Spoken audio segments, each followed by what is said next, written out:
여러분 안녕하십니까? 오늘 또 하나님이 주시는 귀한 은혜와 평강이 저나 여러분에게 또 우리 전장로님에게 넘치는 귀한 하루가 되시기를 바랍니다. 벌써 12월의 중순이 되어가고 있습니다. 참 세월이 빠르다 그런 생각이 들지요. 그런데 이렇게 흘러가는 그러한 세월 속에서 오늘까지 인도해 주신 하나님, 함께 해주신 하나님 앞에 늘 감사하면서 또 새로운 미래를 열어갈 수 있는 저나 여러분이 되시기를 바라겠습니다. 오늘은요, 이사야서 1장에서 39장까지 있는 말씀을 통해서 시대를 넘어 영원까지라는 그런 제목으로 말씀을 드리도록 하겠습니다. 구약 성경의 전체적인 어떤 구성을 보면은요, 그게 네 부분으로 되어 있지요. 첫째는 모세 오경, 우리가 그렇게 얘기를 하는 토라라고 얘기를 하는 창세기, 출애굽기, 레위기, 민수기, 신명기까지 있는 말씀이 있고요. 그 다음에 있는 그 말씀이 역사서라고 그래서 여호수아서에서부터 시작을 해서 그 에즈라서까지, 에즈라, 느헤미야에 있는 그러한 말씀까지, 에스더까지 있는 말씀까지 그렇게 역사서로 우리가 얘기를 하고 있지요. 그런가 하면요, 그 다음에 욥기, 시편, 잠언, 전도서, 아가서 이 5권의 책을 지혜서라고 얘기를 하고요. 또 예언서는 이사야, 에레미야, 에스겔, 다니엘에 있는 말씀들과 더불어서 말라기에 있는 말씀까지 17권의 책을 우리는 예언서 그렇게 얘기를 합니다. 근데 이제 고대 히브리 사람들은요, 역사서와 예언서를 합쳐서 그래서 함께 예언서라고 얘기를 했어요. 왜 그랬냐면 그렇게 분류한 그 이유는 이스라엘 민족의 역사의 가장 큰 특징은 뭐라고요? 시대마다 예언자들이 등장하고 하나님의 말씀을 대언함으로 해서 그들로 하여금 하나님의 뜻대로 살도록 인도해가는 그러한 모습들이 그 가운데 담겨져 있기 때문에 모두를 다 예언서로 분류를 했었는데, 그 말씀들이 후대에 성경을 다시 분류를 하기 시작하면서 역사서와 예언서로 나누어서 이렇게 말씀을 하고 있습니다. 그래서 이제 지난번에 했던 그런 말씀까지가요, 이스라엘 민족들이 어떤 그런 나라를 세워가면서 그 사울, 다윗, 솔로몬의 시대를 거쳐서 그래서 나라를 세웠는데 722년에 북쪽에 있는 이스라엘이 망하고요. 이제 586년에 남쪽 유다가 망하는 내용까지를 다루면서 그 전에 그 문서 예언자의 효시라고 볼 수가 있었던 아모스와 호세아에 대한 말씀을 드렸어요. 근데 이 아모스, 호세아와 같은 시대, 그러니까 주전 8세기에 남쪽 유다에서 활동하고 있던 그러한 예언자들은 누구였었느냐? 그러면 바로 이사야하고 그리고 미가 선지자가 같은 시대에 같은 사역을 하고 있었다, 이렇게 볼 수가 있습니다. 물론 북쪽 이스라엘이 멸망하기 이전의 그러한 시대에 아모스와 호세아가 활동하던 그러한 시절에 함께 활동했던 그러한 선지자 가운데는 요나 선지자가 있죠. 이 요나 선지자에 대한 말씀은 다음 주에 제가 미가 선지자와 함께 또 나훔 선지자와 함께 그 말씀을 드리려고 그러는데요. 왜냐가 하면 이 요나 선지자는 그 시대에 이제 아수르의 수도였던 니느웨에 가서 아수르가 회개를 해야, 니느웨가 회개를 해야 너희가 하나님의 은혜 가운데 회복될 수 있다라고 하는 그러한 말씀을 전했다고 하면, 이 나훔이라고 하는 그러한 선지자는요, 그 니느웨가 완전히 멸망할 것이다 하고는 멸망의 선언을 하고 있거든요. 시대적으로 보면 거의 한 100년 정도의 차이가 나는데, 그 시대를 놓고 같은 나라에 대해서 한 선지자는 회개하면 구원받는다라는 말씀을 선포하고 있고, 그 다음에 나훔 선지자는 너희가 이렇게 악을 행했기 때문에 완전히 망할 것이다 라고 하는 그런 예언의 말씀을 주는 것을 볼 수가 있습니다. 그리고 이제 그러한 시대에 함께 활동했던 그러한 선지자들이 남쪽에는 이사야하고 미가 선지자가 있는데, 이 이사야 선지자는요, 1절에 있는 그러한 말씀을 보면 어느 시대에 활동을 했었느냐 그러면 우시야 왕 때로부터 출발을 해서, 그래서 그 아들이었던 요담, 그리고 그 아하스, 그리고 그 아들이었던 히스기야 때까지 활동한 것으로 1장 1절에서 말씀을 하고 있고요. 또 미가 선지자는 우시아 시대가 아닌 요담의 시대, 그리고 아하스의 시대, 그리고 히스기야의 시대에 활동했던 것으로 이렇게 말씀을 하고 있습니다. 모든 예언자들의 예언의 핵심은 무엇이었을까요? 그건 우리가 지난번에 보았던 것처럼 하나님을 바로 섬기는 것, 그것이 첫 번째고요. 그러니까 종교 혼합주의 그런 것 하지 말고 하나님을 섬긴다고 하지만 내적으로는 다른 신을 섬기는 것 같은 그런 짓 하지 말아라 라는 것이 첫 번째. 두 번째는 하나님을 섬기는 사람답게 온 세상에 정의와 공의가 흐르는 세상을 만들어야 된다라고 하는 것이거든요. 이 두 가지가 모든 예언서를 해석할 수 있는 그런 중점적인 그런 내용들이에요. 그런데 성경의 예언이라고 하는 그러한 말씀은 어떤 뜻을 가지고 있느냐 그러면 그것은 어떤 환상을 본다라고 하는 것이 첫 번째 뜻이고요. 두 번째 뜻은 뭐냐면 하나님의 말씀을 맡아서 전한다라고 하는 그런 뜻도 있습니다. 그래서 이 말씀을 결합시켜서 보면 어떤 한 환상을 보면서 그러면서 먼 미래에 대한 예언을 할 뿐만 아니라 오늘 그 시대에 하나님이 주는 그러한 말씀을 전함으로 해서 그 시대가 하나님의 뜻대로 바로 살 수 있도록 하는 그러한 심판과 구원의 메시지가 있다 그런 얘기예요.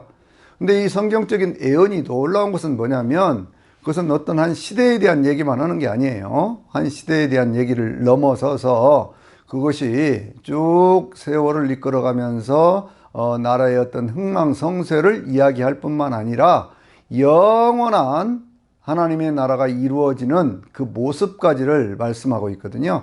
그러니까 성경의 예언이 그런 거예요. 성경의 예언이. 이것은 우리 신약의 예언서라고 말씀하고 있는 이 계시록도 역시 마찬가지거든요. 계시록도 1장을 보면 그 시대에 이제 밤모섬에서 이렇게 그 요한이 보는 환상에 대한 이야기를 하면서 그 시대에 존재하고 있던 이 교회들에 대한 얘기를 2장과 3장에서 하고 있거든요. 근데 2장과 3장에서 그 시대의 교회들에 대한 이야기일 뿐만 아니라 그 말씀 가운데 이기는 자에게는 예를 들면 에베소 교회는 뭘 준다고 그랬습니까? 하나님이 다고 있는 생명나무의 열매를 주어 먹게 하리라 라고 하는 말씀을 통해서 영원한 미래에 대한 얘기까지를 같이 하고 있거든요. 그러니까 현실적인 문제를 얘기를 하면서 현실에 대한 문제를 얘기를 하면서 영원한 미래를 얘기하고 있다. 이것이 성경 예언의 가장 큰 특징 가운데 하나라고 하는 것이에요. 그래서 이제 그 계시록에 있는 말씀 보면 4장부터 이제 하나님 앞에 예배를 드리고 또 예수님이 심판주가 되면서 심판의 역사가 쭉 있고 또 예수님께서 재림을 하시는데 19장에 가서 보면 재림을 하시는데 20장에 천년왕국이 이루어지고 그리고 마지막 사단의 종말과 모든 죽은 자들을 심판하는 백보자 심판이 있고 우리가 소망하고 바라고 있는 영원한 하나님의 나라 새하늘과 새 땅에 대한 말씀을 하고 있죠.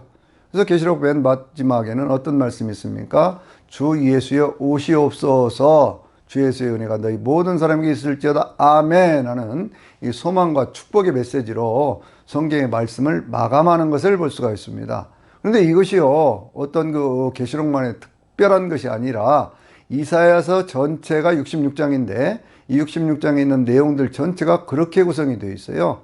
먼저 1장에서부터 39장까지의 말씀을 오늘 보려고 그러는데 이 말씀 속에서는 특별히 이제 우시아 시대로부터 시작했던 예언사역에 대한 말씀을 하면서 히스기야 때에 히스기야가 하나님의 은혜를 받아서 아수르의 군대를 물리치고 그리고 이제 자기의 병을 고친 다음에 바벨론과의 어떤 좋은 관계를 맺어보려고 하다가 결국 바벨론에서 멸망을 당할 것이다 라고 하는 그러한 심판의 메시지까지 거기까지 마감을 하고 있거든요.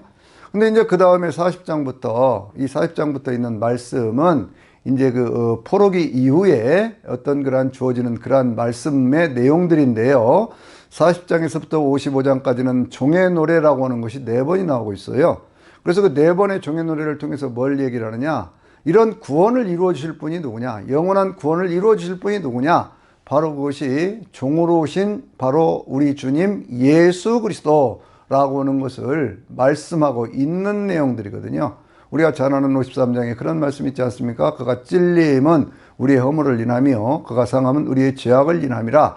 그가 징계를 받으면 우리가 평화를 누리고 그가 채찍에 맞음으로 우리가 나음을 입었도다. 이 유명한 말씀, 이건 누가 봐도 예수님에 대한 예언이거든요. 그런데 이 놀라운 예언의 얘기들이 바로 이사야서에 있다고 하는 것이고요. 더 나아가면 그러한 말씀들이 65장에 가서 보면요, 새하늘과 새 땅에 대한 얘기가 있는데, 이 새하늘과 새 땅에 대한 말씀은 바로 이 계시록의 그 20장에 있는 천년왕국에 대한 그 내용들을 그렇게 담고 있다, 이렇게 보고 있는 거예요. 그러니까 이 이사야가 전체적으로 그 살았던 그러한 시기에는 거의 한 뭐 7, 80년 되지 않겠습니까? 그런데 죽을 때 어떻게 죽냐 그러면 이스기야의 아들이었던 이 므낫세에 의해서 톱에 켜서 죽거든요. 톱에 참담한 어떤 그런 죽음을 당합니다. 그런데 그 뒤에도 역사에 대한 예언은 계속되어져서 그것이 이제 그 포로에서 돌아왔던 그 시절에서부터 영원한 미래까지를 얘기를 하고 있다, 그게. 그래서 제가 이 제목을 시대를 넘어서서 영원의 때까지라고는, 영원까지라고는 그러한 말씀을 드리는 이유가 바로 거기에 있습니다. 자, 오늘은 먼저요, 1장에서 39장까지 있는 말씀을 보려고 그러는데, 그것을 다시 분류해서 보면 이렇게 분류해 볼 수가 있어요. 1장에서부터 12장까지 있는 말씀은 남쪽 유다에 대한 어떤 심판에 대한 예언의 말씀이 그 가운데 담겨져 있거든요. 그 다음에 13장부터 거의 뭐 35장까지는 주변에 있는 나라들과 열국에 대한 심판에 대한 말씀이 있고, 그 다음에 이제 36, 37, 38, 39 이 내용이 히스기야 시대에 있었던 그러한 내용들이에요. 이 내용들을 다시 조금씩 더 세분해서 살펴보기 시작을 하면요, 이런 내용이거든요. 1장을 시작을 하면서 자기가 활동하던 시대는 이런 시대였다라고 이사야가 얘기를 하지요. 우시야 왕의 시대로부터 시작을 해서 그 아들이었던 요담, 그리고 아하스, 그리고 히스기야 때까지 그랬다고 그런 얘기예요. 그러면서 이제 이 유다를, 이스라엘을 하나님의 법정 앞에 세우는데, 그 증인으로 소환하는 것들이 누구냐 그러면 하늘이여 들으라, 땅이여 귀를 기울이라, 이렇게 시작을 하거든요. 온 우주 안에 그렇게 역사하시는 하나님의 모습을 우리에게 보여주는 겁니다. 근데 거기서 고소하는 그러한 내용들을 보면 크게 보면 두 가지예요. 하나는 그들의 신앙생활이 겉으로 볼 때는 그럴듯한데 속으로는 우상을 섬기는, 제가 계속 반복해서 말씀드리잖아요. 종교 혼합주의라고 하는 것, 바로 그것을 지적하고 있습니다. 첫 번째가 그거예요. 두 번째는 뭐냐면 그들이 그러기 때문에 하나님을 바로 섬기지 않기 때문에 하나님의 뜻대로 살지 않고 세상 가운데 정의가 사라지고 공의가 없어진 세상이 되었다. 그래서 내가 너희를 심판한다, 이 말씀이거든요.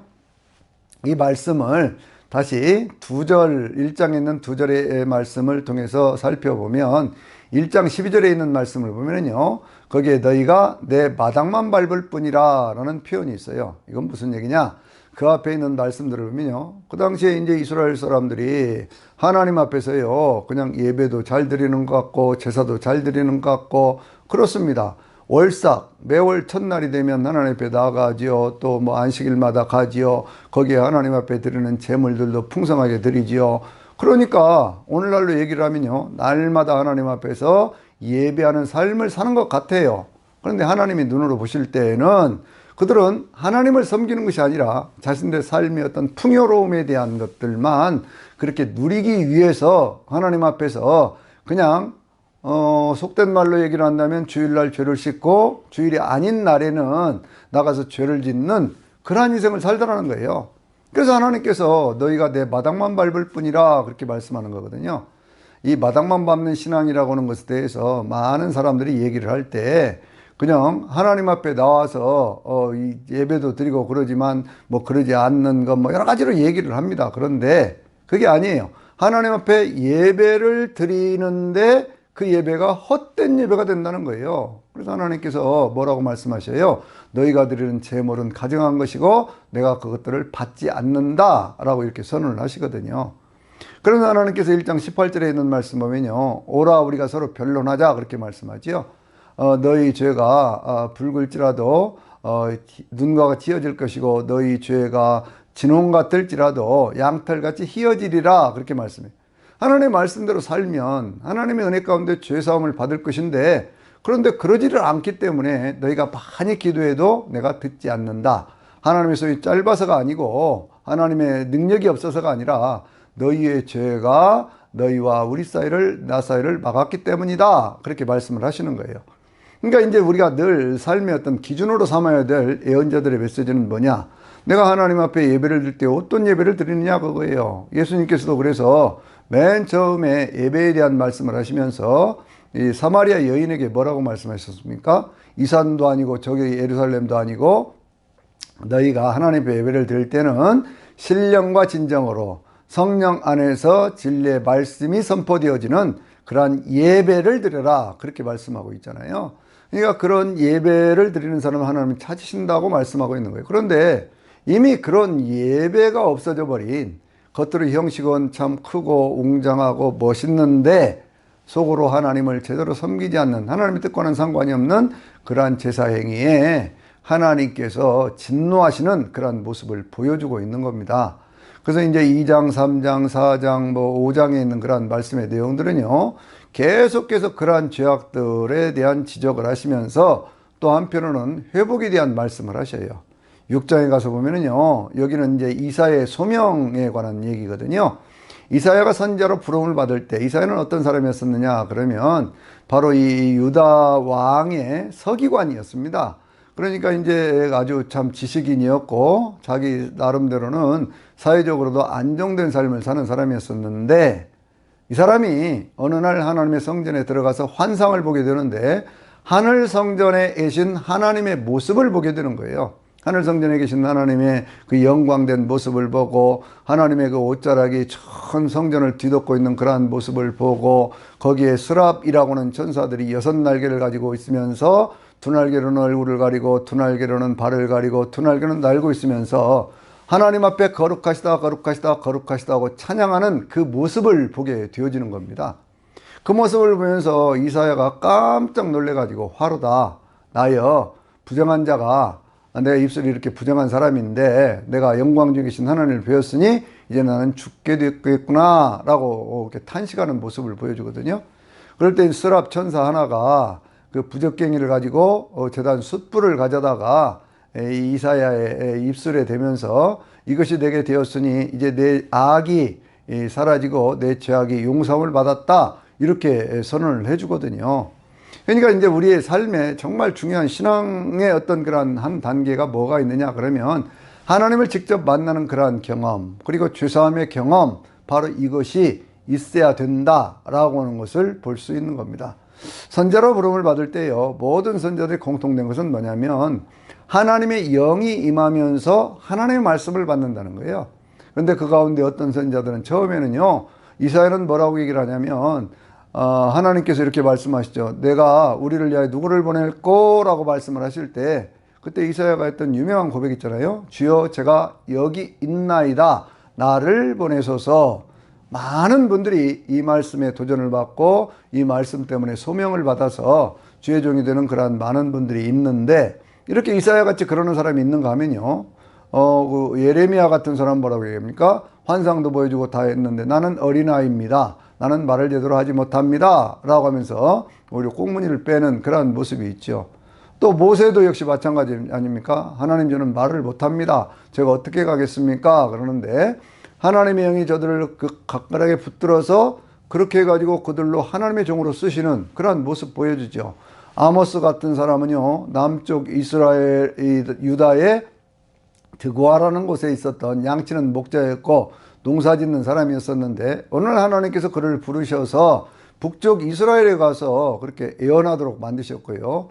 호세아 같은 그런 예언자는요, 어떻게 하나님께서 부르셨습니까? 에브라임, 북쪽 이스라엘에 속한 에브라임 지파의 사람이었었는데 어느 날 하나님께서 갑자기 저 고멜이라고 하는 음란한 여자를 불러서 내가 결혼해라. 그래서 정말 어떤 인간적으로는 있을 수 없는 그러한 일을 당하게 하시면서 그렇게 선지자로 부르는 그러한 모습을 보여줍니다.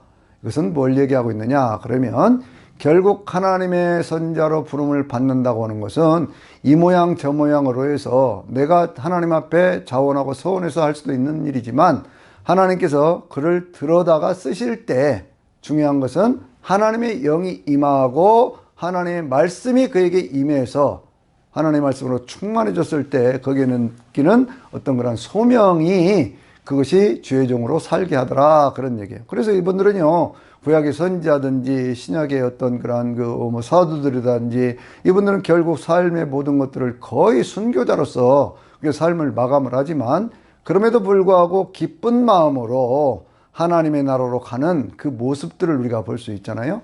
그러니까 영혼을 안다고는 것, 영원하신 하나님을 안다고는 것, 그렇기 때문에 내가 누군가를 알고 내가 해야 될 일을 안다고 하는 것, 그것이 굉장히 중요하다 그 말씀이에요. 하나님 그런 말씀을 하시죠. 네가 가서 이제 말씀을 전하는데 그런데 그 사람들이 듣기는 들어도 듣지 못하고 뭐 그 보기는 보아도 깨닫지 못하는 그러한 일들이 있는데 왜 그러냐고 하면 그들이 듣고 혹은 뭐 보고 깨달아서 돌아와 갖고 고침을 받을까 함이라 라고 말씀하고 참 이해가 안 가는 그런 말씀이에요. 하나님의 말씀을 전하면 그 말씀을 듣고 깨닫는 것이 당연한 것 아니겠습니까? 그런데 그러한 말씀들이 전에도 정한 때가 되어지기 전까지는 그들이 그러지를 못한다라고 하는 것을 그렇게 비유적으로 반어적으로 그렇게 표현을 하는 그것이거든요. 그러니까 이런 내용들은요 계시록 18장에도 똑같은 그런 말씀이 있습니다. 17장이죠. 17장. 17장에 그 17절에 있는 그러한 말씀을 보면요. 하나님을 대적하고 예수 그리스도를 대적하던 짐승과 그 무리들에 대해서 하나님이 말씀을 하시기를 그 왕들에 대해서 말씀을 하시기를 이렇게 말씀을 하시거든요. 하나님께서 자기 뜻대로 할 몸을 그들에게 주셨으니 그들이 그런 일들을 하는 것은 하나님의 말씀이 응할 때까지니라 라고 말씀하고 있어요. 하나님이 정하신 때까지 그들은 많은 고난과 시련을 당하면서도 깨닫지 못하고 고난 속에서 멸망하게 될 것이다 라고 하는 오히려 그런 심판의 메시지가 그 가운데 담겨져 있다 라고 하는 것을 볼 수가 있죠. 그래서 이제 남은 자들에 대한 얘기를 하면서 거기 6장 13절에 있는 말씀을 보면요. 거기에 이제 그루터기라는 말씀도 하고요. 거기에서 거룩한 씨라고 하는 얘기도 합니다. 여러분 저나 여러분은 하나님의 은혜를 받아서 그루터기와 같이 남아있고 거기에 거룩한 씨가 되어서 거기에서부터 하나님의 새로운 역사를 이루어갈 수 있는 그러한 은혜를 꼭 받아야 될 줄로 믿습니다. 이제 역사적인 시대가 지나갑니다. 이 요시아의 시대가 오시아의 시대가 지나가고 요담의 시대가 지나가고 그 다음에 찾아오는 시대가 7장을 보면 이제 아하스의 시대예요.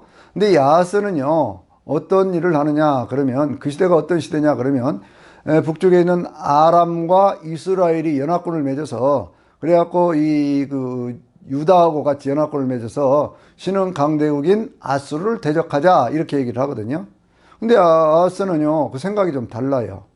이스라엘 민족의 역사는 항상 주변에 있는 강대국들에 의해서 어떤 때는 독립국가를 이루기도 하지만 이 독립국가를 이루었던 그러한 시기는 바로 이 사울의 시대로부터 시작을 해서 그래서 그 마지막 그 유다가 망하던 그러한 여호야김 시드기야의 시대까지 거기까지라고 볼 수가 있고요. 그 외에는 거의 대부분이 팔레스틴 지역이 주변에 있는 강대국들에 의해서 이렇게 시달림을 받는 그런 시기거든요. 그래서 그들이 다윗과 솔로몬의 시대를 그토록 그리워했던 그 이유는 예수님을 다윗의 자손이라고 이야기를 했던 그 이유는 그 시대가 자기들의 나라의 주권이 제대로 서 있고 그 나라가 독립국가로서의 어떤 역할을 하던 시기였기 때문에 그렇습니다. 이스라엘 민족들이 포로로 끌려갔던 그 시기 587년에서부터 포로로 끌려갔다가 다시 돌아왔던 그때에도 역시 그들은요 70년 포로 생활을 거치고 돌아왔던 그 시기는요 그들이 완전한 독립국가로서 세워졌던 건 아니었어요.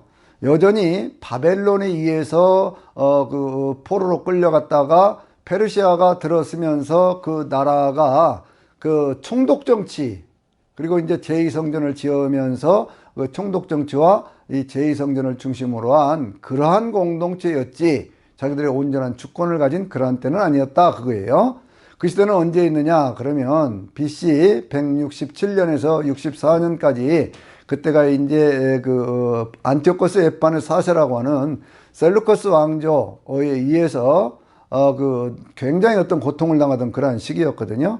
그때 이제 마카비가 전쟁을 일으켜서 독립전쟁을 일으켜가지고 하스몬 왕조라고 하는 것이 들어서게 되는데 그때가 이제 164년에서부터 64년까지 이게 로마에 의해서 다시 식민지 상태가 되기 이전까지 그 100년간 이러한 시기가 그것이 바로 독립된 시기였다. 그런 얘기예요.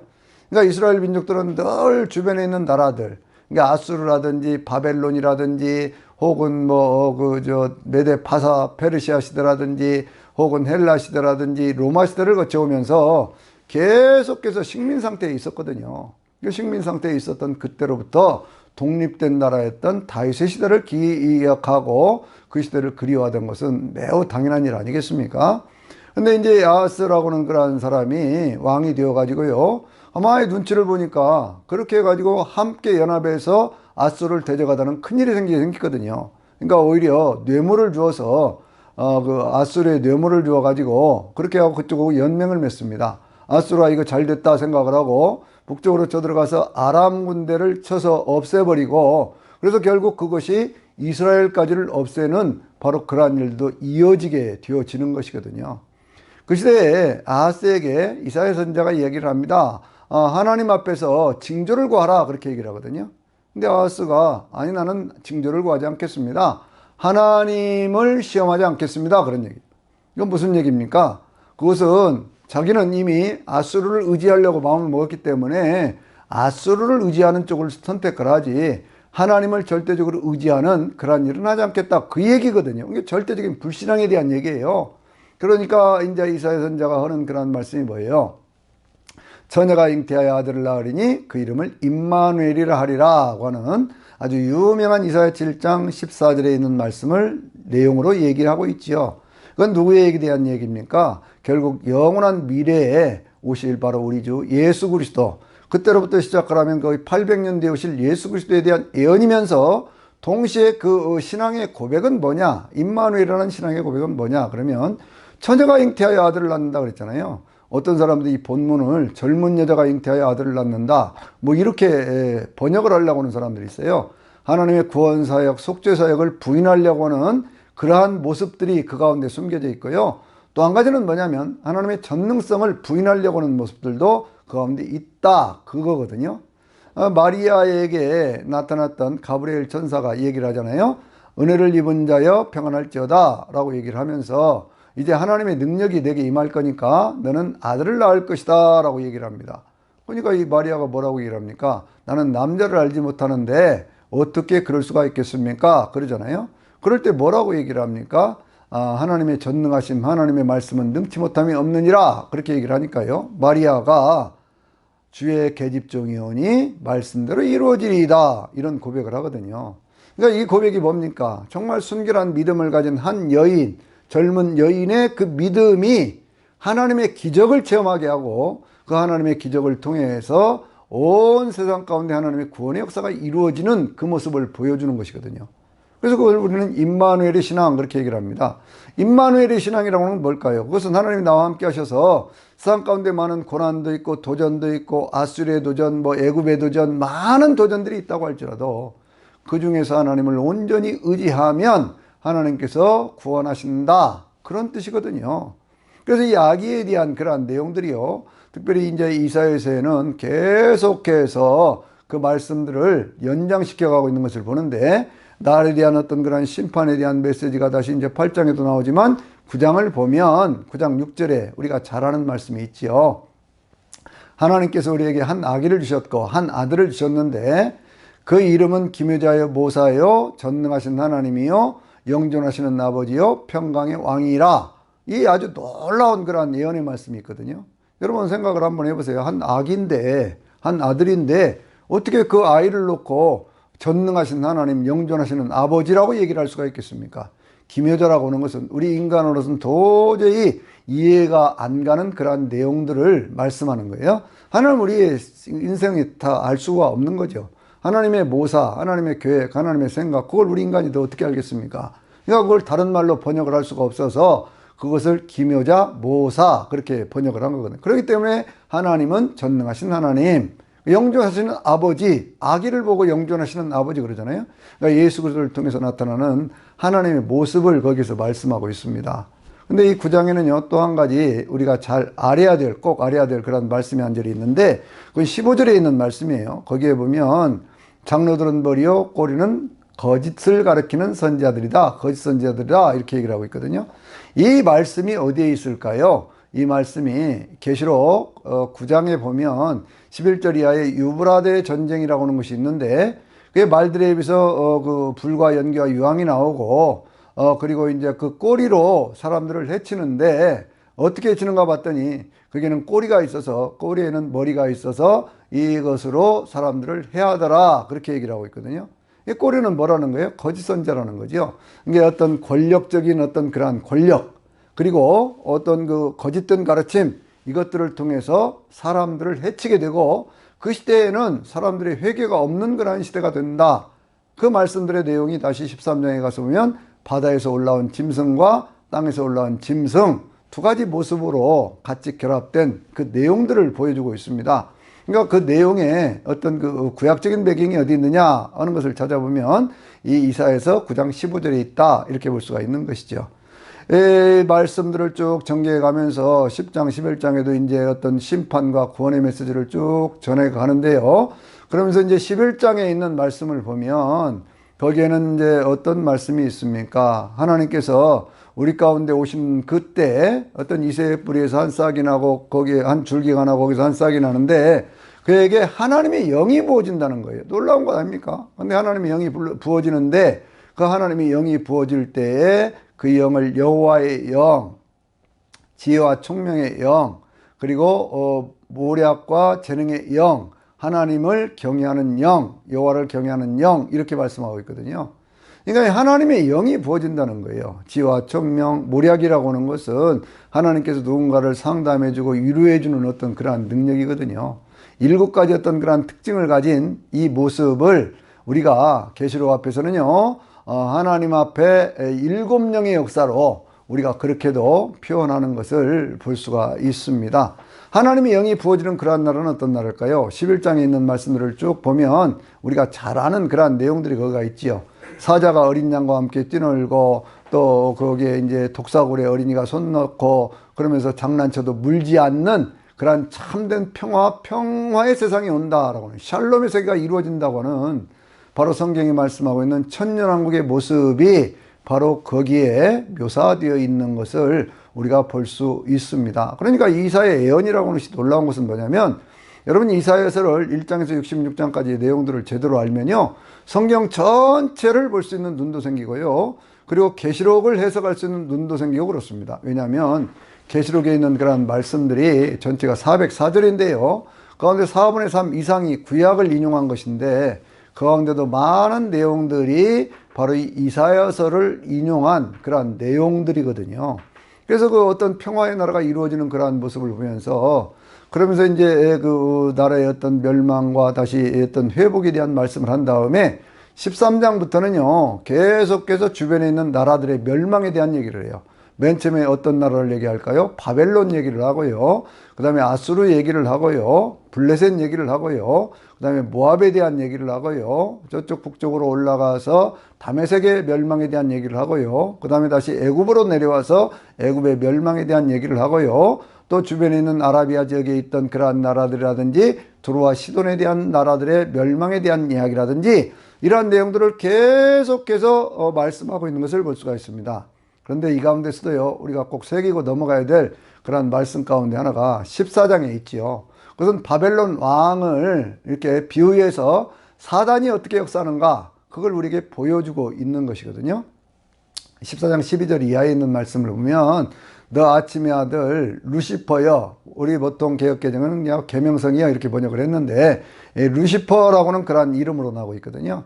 내가 어째서 하늘에서 떨어져서 땅에 지켰는고? 라고 얘기를 하는데, 그 이유를 보니까 14절에 아주 적나라하게 말씀하고 있는 것은 뭐냐면, 내가 북극 지폐에 올라서 지극히 높은 어떤 그런 가장 높은 그런 그 구름 위에 거기에 앉아가지고 뭇별들이 자기를 높여서 지극히 높으신 하나님과 같아지리라 라고 하는 그런 교만함을 표현하고 있는 것을 볼 수가 있어요. 하나님과 같아지겠다는 거예요.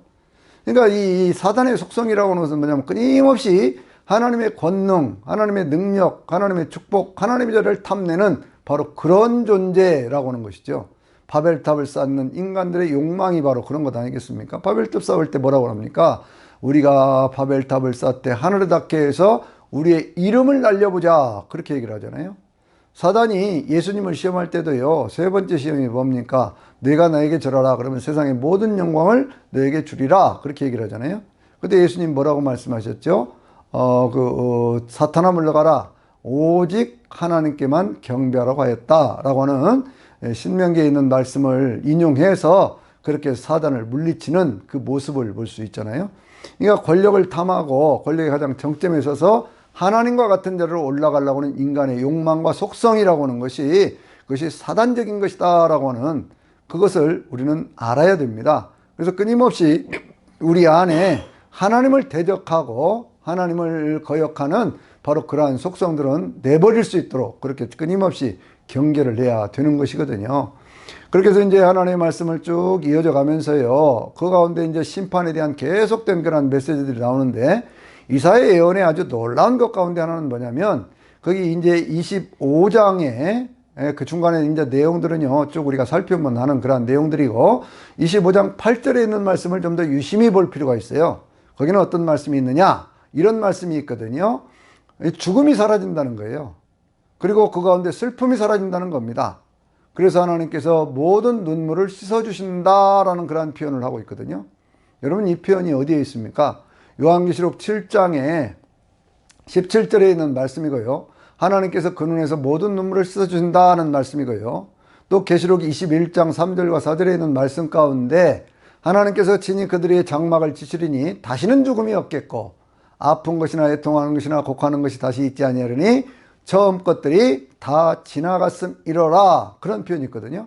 그러니까 마지막 때에 이루어질 그런 환상을 지금 이 이사야 선지자는요, 그런 내용들을 바로 이사야서를 통해서 예언을 하고 있다는 거예요. 얼마나 놀라운 얘기입니까?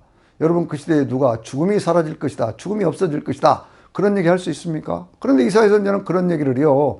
26장에 19절에 가서 거기에 또 얘기를 하고 있거든요. 주 안에서 죽은 자들, 주의 죽은 자들이 살아나고 라는 그런 표현이 있어요. 부활에 대한 그런 표현을 하고 있습니다. 주 안에서 죽은 자들, 좀 더 그걸 다시 번역을 해본다면 그런 뜻이거든요. 주 안에서 죽은 자들이 다시 살아난다, 부활한다, 그런 표현이 그 가운데 있어요. 그러니까 이만큼 이 애언자들이 보고 있는 세상이라고 하는 것, 하나님의 성령 안에서 보는 세상이라고 하는 것은 현실적인 것을 넘어서는 영원한 하나님의 나라에 대한 것까지를 보는 것이 예언자들의 말씀이다, 그 얘기예요. 그래서 그런 많은 그런 예언의 말씀들을 하면서 30장 26절에 있는 그 말씀을 보면은요, 이런 아주 유명한 말씀이 있죠. 달빛은 햇빛 같겠고 주께서 자기 백성의 상처를 싸매시는 날에 그 맞은 자리를 고치는 날에는 달빛은 햇빛 같겠고 햇빛은 7날의 빛과 같으리라 라는 말씀이 있거든요. 여러분, 이 주님은 우리를 치료하시는 하나님이세요. 우리를 구원하실 뿐만 아니라 우리를 치료하시는 하나님인데, 그런데 그 치료의 온전한 역사가 바로 햇빛이 7배나 되어서 7날의 빛과 같다고 하는 놀라운 환상을 그거 보고 있는 겁니다. 여러분, 온전히 하나님께 치료하는 광선을 바라셔서 지금 이 시간에 여러분의 인생 가운데 모든 죄악이 사라지고 모든 어둠도 사라지고 모든 질병들이 고침받는 그 은혜가 지금 이 시간에 있기를 주의 이름으로 축원합니다. 그리고 이제 이 말씀들을 쭉 이어서 가면요, 34장에 있는 말씀에는 어떤 내용이 있느냐 그러면 특별히 이제 34장 16절에 이 말씀도 많이 곡해되는 그런 말씀 가운데 하나거든요. 이건 뭐냐면 세상에 있는 모든 것들에 이것들의 짝을 세어보라 그러면 모든 것들이 다 짝이 있다라는 소위 그 짝풀이 비읍풀이의 그 근본이 되는 그런 말씀이 그 가운데 하나가 있어요. 근데 이것은 원래 무슨 얘기냐면 세상에 하나님이 지어놓으신 모든 피조물들이 다 짝이 있다 그런 말씀인데요. 이 말씀을 무슨 짝풀이 비읍풀이를 하는 사람들이 전용으로 쓰고 있어요. 물론 하나님의 말씀에는 짝이 있기 때문에 짝을 통해서 말씀을 해석할 수는 있습니다. 그러나 그 모든 것들을 억지로 끌어다가 푸는 그러한 일들은 없어야 되겠죠. 그래서 34장 16절에 있는 말씀을 성경의 맥락을 좀 더 잘 이해할 수 있는 우리가 되어야 할 줄로 믿습니다. 그 다음에 이제 36장, 37장, 38장, 39장에는 어떤 내용이 있느냐 그러면 이사야가 이제 그 나라가 침략을 받았을 때 하나님 앞에 그 편지를 들고 나가서 기도를 하지요. 그랬더니 하나님께서 그 기도를 들으셔서 아수르 군대를 물리쳐 주십니다. 이게 36장 47장에 있는 그런 말씀이에요. 그러니까 그 아버지 아스는 하나님을 의지하지 않았잖아요. 그런데 이 사람은 완전히 하나님을 의지를 합니다. 그래서 하나님 앞에 기도하면서 그걸 고쳤어요. 그때가 언제냐? 그러면 이사야가 왕이 된 지 14년째 되는 해였기 때문에 그 해가 바로 이스기야가 39살 되었던 때 이렇게 볼 수가 있습니다. 그런데 그 해에 또 병이 들었지 않습니까? 병이 들어가지고 하나님 앞에 기도하는 내용이 이사야 38장 열왕기하 20장에 나오는 얘기지요. 38장에 보니까요, 거기에 뭐라고 얘기를 했습니까? 하나님 앞에 병이 들어 너는 이제 죽게 된다. 그렇게 선언을 하니까 뭐라고 얘기를 하죠? 하나님 앞에 들어가서 눈물을 흘려가면서 벽을 향해 통곡하면서 하나님 이전에 내가 성실과 전심으로 행하였던 것을 기억하여 주시옵소서 하고 눈물로 기도를 하기를 시작합니다. 아주 유명한 말씀 38장 5절 내가 내 눈물을 받고 내 기도를 들었다. 하나님은 그렇게 말씀을 하셨어요. 하나님 앞에 성실과 전심으로 기도하는 이스기야에게 하나님은 은혜를 주셔서 그 수명을 15년간 연장을 시켜주셨죠.